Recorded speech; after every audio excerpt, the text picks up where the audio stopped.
So we have an IR spectrum here. On the x-axis, we have wave numbers. Those are proportional to the frequency of these electric waves that travel through the air. So that the higher the wave number, the higher the frequency. It increases as you go to the left, and so waves over here would have a less high frequency, and waves over here would have a much higher frequency. The frequency of the waves is proportional to the energy of the waves. The more frequently the waves hit you, the more energy they're carrying. Kind of like if you were standing in the ocean, the more frequently the water waves hit you, the more energy that water's carrying. So we've got on the x-axis this spectrum, different energies of light that we've shined onto a sample. And on the y-axis we have transmittance, percent transmittance. How much light got through? At 100%, no light would get through. And every time you have a dip, it's a shadow. I'm sorry, at 100%, all the light would get through. It's 100% transmittance. Everything is transmitted through the sample. And then every time you have a dip, you have a shadow. The transmittance gets lower. In other words, less light is transmitted or gets through the sample. And so it casts a shadow. So each of these, you have this sort of line up here. Notice it's not at 100 exactly. That's because the solvent or the machine or something is the air even could be absorbing some amount of the light that you're shining. Maybe it's getting diffracted by molecules in the air, whatever. But you have a sort of line at the top here, and that's your reference point. And from that line, you're going to have dips. And each one of these, all these dips, are shadows being cast by bonds in the molecule. Now every bonds are quantized, so if you think of energy here, increasing as you go up, a bond will have a certain way of vibrating with a certain energy, and the next way it can vibrate will have a certain other energy, and there's no way that it can vibrate in between those two energy levels. When light hits the bond that has the exact amount of energy as it takes to get from this first way of vibrating to the second way of vibrating, then the molecule absorbs the light to vibrate differently, and the light doesn't get through and it casts these shadows. If the light had less energy than that, or more energy than that, the bond wouldn't be able to absorb it, it would just go straight through it. So every bond has a unique difference in energy, a unique difference between the way it's vibrating and the next way it could vibrate. And so every bond will absorb a unique frequency of light, because the frequency of light is related to that energy. So bonds will be characterized by where they show up on this x-axis. There are 9 different types of bonds that you would want to be aware of. And I have them in the table here, and I also have the places where they cast shadows over here. So alkanes, for example, and this is really an sp3 hybridized carbon, so a carbon with all single bonds, to a hydrogen. So it has to have a hydrogen. That bond, the difference between the way it vibrates and the next way it could vibrate, the energy it takes to jump that, is the amount of energy that you get at around just to the right of 3,000 wave numbers. So notice in this spectrum,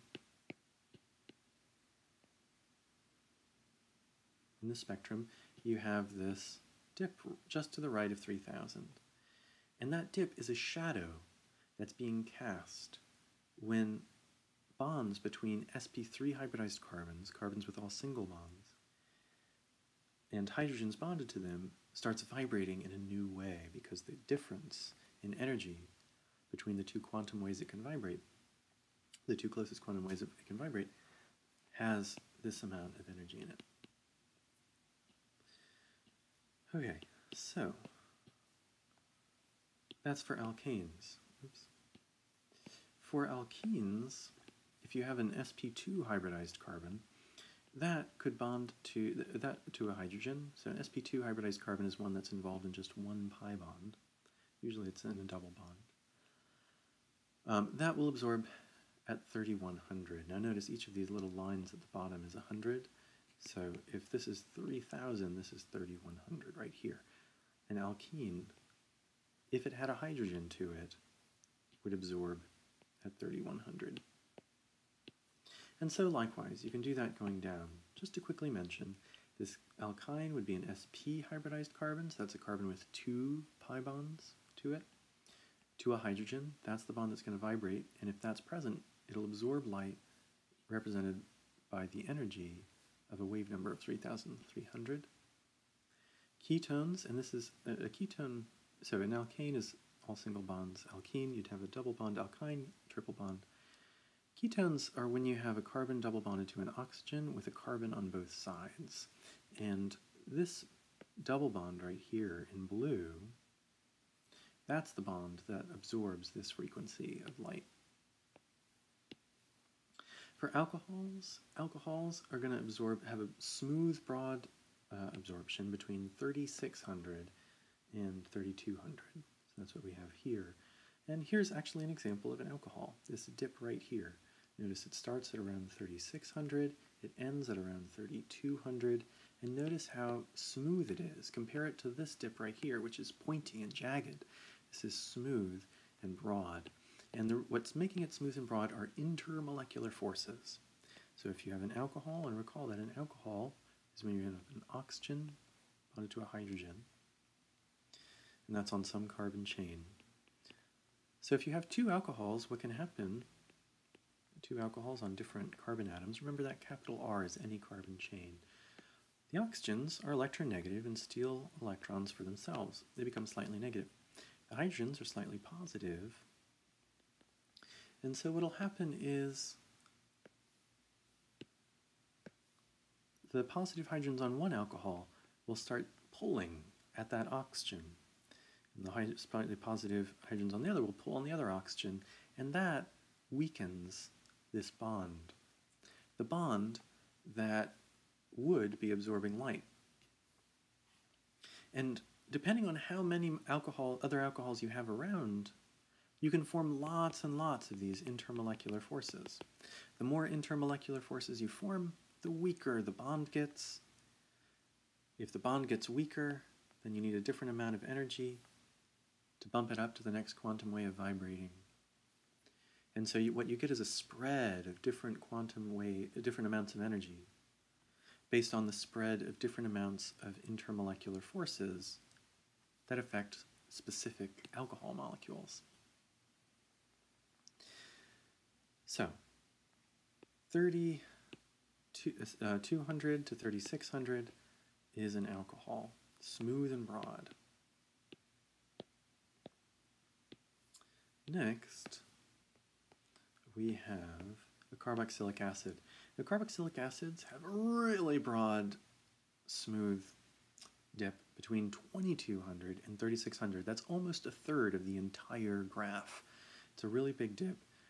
And that's representing the OH that's in the carboxylic acids. Recall, carboxylic acids are when you have a carbon double bonded to an oxygen and then single bonded to an OH.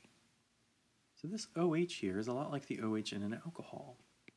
And you'll notice that the absorptions are really similar. But the carboxylic acid is spread out more. It's 2,200 instead of 3,200.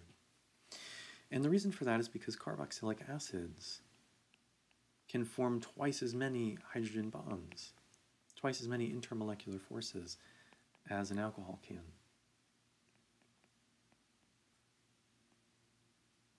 So for example,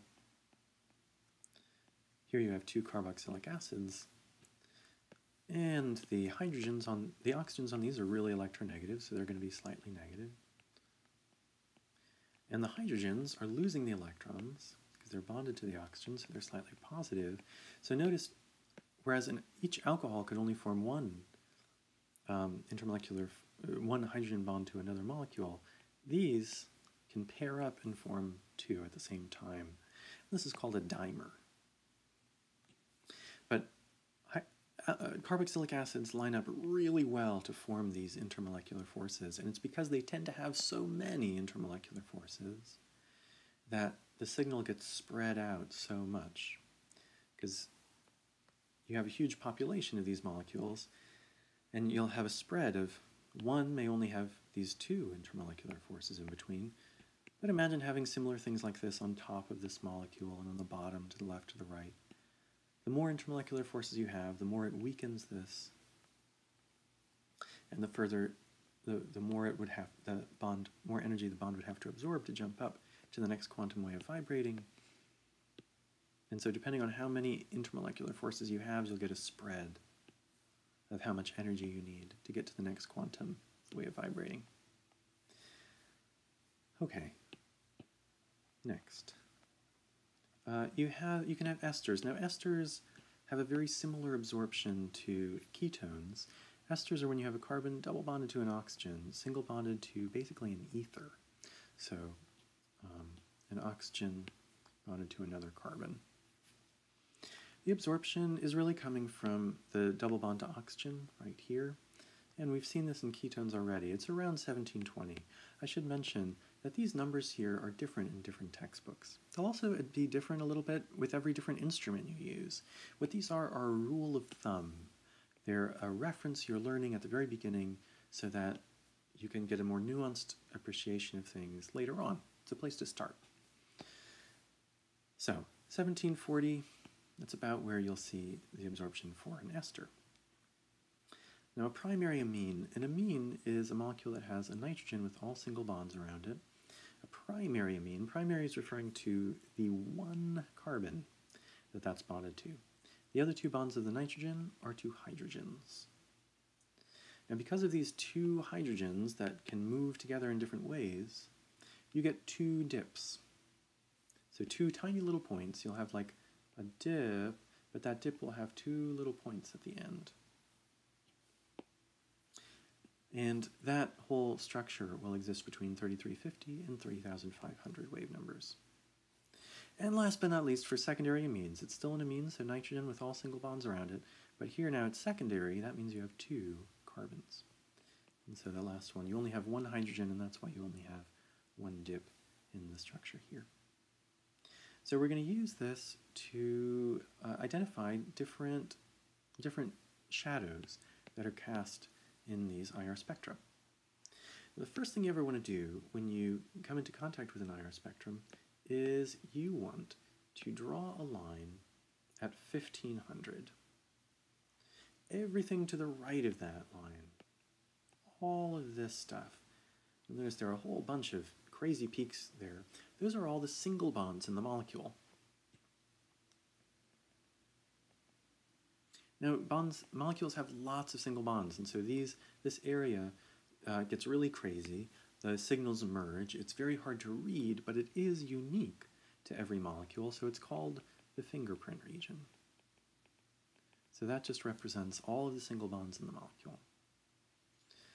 Another useful place to draw a line is at around 3000. Now, you'll very frequently get a dip just to the right of 3000. And that is representing these alkanes. Now notice, it's not exactly on 3000, this is just to the right. These bonds between sp3 hybridized carbons and hydrogens. You have a lot of those in molecules, and that's why you have so many sharp edges there. And it's also why this is so deep. We talked about how light is a wave of electricity, and so what it interacts with in atoms are electric charges in the atoms. And you tend to get that when you have polar bonds, slightly negative, slightly positive. These electric charges would interact with the light. In alkanes, you have a carbon to a hydrogen. It's a tiny, tiny, tiny electronegativity difference. Tiny. This is slightly more electronegative than the hydrogen. But it's really small. We ignore it all the rest of the time because it's negligible. But there are so many in the molecule that they add up, and that's why it absorbs light this well. Okay, so that's what that is here. This, let me do this in a different color. This is sp3 carbon to hydrogen bond. All right, last but not least, we have a smooth bond, a smooth dip between around 3200 here and 3600, and that is an alcohol. That broad smooth dip between 3200 and 3600. So this is an OH bond. So in this question, they're asking in each of the following IR spectra, identify whether what you've got is an alcohol, a carboxylic acid, or neither. Here, we have an alcohol. Okay, we're going to use this little table. We're going to use this again in these other spectra. Now, on a let me actually take a picture of this. On an exam, what you'll want to do is to memorize these. So each of these are something, the shadows cast by each of these different functional groups should be something that you commit to memory, so that when you see a spectrum, you're able to identify the stuff in it right away. Okay, so we'll use that table now as a guide while we're learning. But when you'll know you're ready to, you'll know that you are ready for the test when you're able to identify all the peaks in these spectra without looking at this table or anything like it. Okay, you approach a spectrum, draw a vertical line at around 1500. Everything to the right of that is single bonds. So it's hard to read. Humans can't read it. A computer could compare it to a bunch of spectra in a database and see if it matches any, but it's too complicated for humans to read. It's unique to the molecule, though. That's the fingerprint region. Another useful place to draw a line is at around 3000. Immediately to the right of 3000, like we saw before, is the bond, is an absorption, that represents an sp3 hybridized carbon to a hydrogen. So that's a carbon with all single bonds. That's what you'd call an alkane there. You'll notice that we have another peak right here at around 3100. It's splitting into a few pieces, but we have another peak right there. And that, at 3100, is an alkene. That is representing an sp2 hybridized carbon to hydrogen bond. Notice that you have to have a hydrogen on the alkene for that to be absorbed. Okay, we have another thing here. This little peak almost at 1600, that is another bond, but any absorption that is not in this area will not be on a test for you guys. So this table is the place to start, and the other absorptions are things that you wouldn't have to worry about right now. Okay, so this does not have an alcohol, it does not have a carboxylic acid, so this would have neither. Remember, the question for this specific problem was, do you have an alcohol, a carboxylic acid, or neither? In this top one, we had an alcohol. In this one now, we see that we have neither. Okay.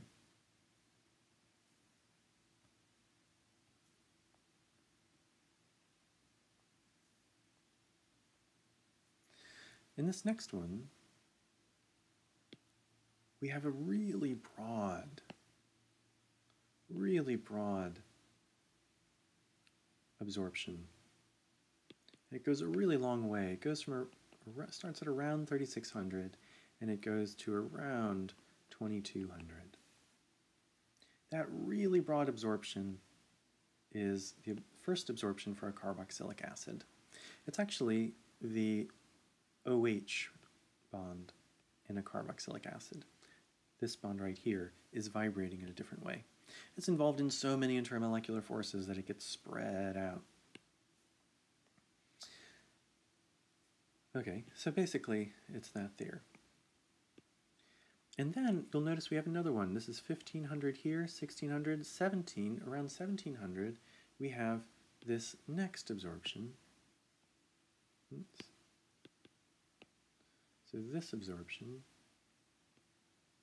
that is the carbon to oxygen double bond. So notice that around 1700, you have that for carboxylic acid. So clearly this is going to be a carboxylic acid. Notice a couple other features here. You'd want to always draw that line at around 1500, and notice that everything to the right of that is representing all the crazy single bonds in the molecule.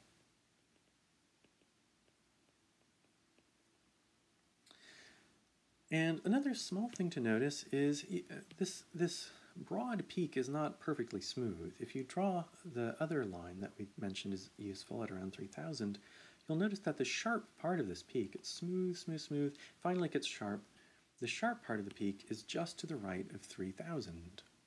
Compare that with what we've seen in the last two spectra. You have those sharp peaks just to the right of 3000. And those are representing single bonds between hydrogen and sp3 hybridized carbons. And so that's what's poking out here. That little area is the absorption from an sp3 hybridized carbon to a hydrogen. It's just overlapping with a much broader, smoother absorption for the alcohol part of the carboxylic acid, the OH. So this is a carboxylic acid. Okay, next one. So you have a new absorption, draw a line at around 1500. Everything to the right of that, single bonds. Those are the shadows being cast by single bonds. Another useful line is around 3000. And immediately to the right of that is the absorption for an alkane. It's just to the right of 3000. And so that's going to be an sp3 hybridized carbon to a hydrogen, casting that shadow. So here we don't have the absorption for an alcohol, which would have been a smooth peak between 3600 and 3200. And we also don't have the peaks that we would see for a carboxylic acid, the one at 1700 and the broad one from 2200 to 3600. So this is neither an alcohol nor a carboxylic acid. How about this one? So you see a new IR spectrum, draw a line at 1500. Everything to the right of that is going to represent all the single bonds in the molecule. Overlapping, all their shadows are overlapping and crazy, but they're unique to each molecule, that area. Another useful line to draw is at 3000. Immediately to the right of 3000, we have that absorption, which is for the sp3 hybridized carbon to hydrogen, just to the right of 3000. Oops. Right. And then we have a third peak, this third one right here. It's smooth, and it starts at around 3200, and it goes to around 3600.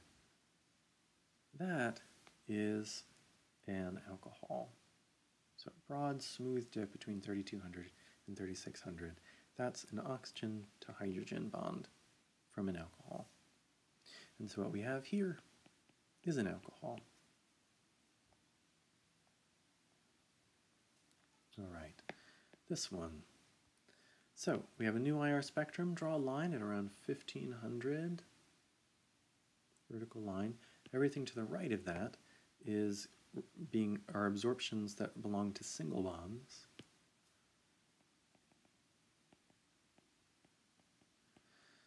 So those are shadows cast by all the single bonds in the molecule. And then we have two other absorptions. We have this big, fat, broad one. It takes up almost a third of the whole spectrum. And we have this thin, pointy one over here. So this big fat broad one extends from around 2200 to around 3600. And that is one of the key absorptions or shadows cast by a carboxylic acid. It's the OH in a carboxylic acid that's casting that shadow. And the other one is the shadow cast at 1700, this right here. That's the carbon to oxygen double bond. So you put those together and you have carbon to oxygen double bond, the OH, that's a carboxylic acid. So that's what we're dealing with here.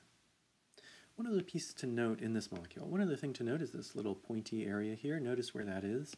If you draw our other useful line at 3000, you'll see that that is just to the right of 3000. That's our old friend, the sp3 hybridized carbon to hydrogen bond, which appears in almost every IR spectrum. We've seen it before. It's just peeking out from the smooth OH absorption. All right.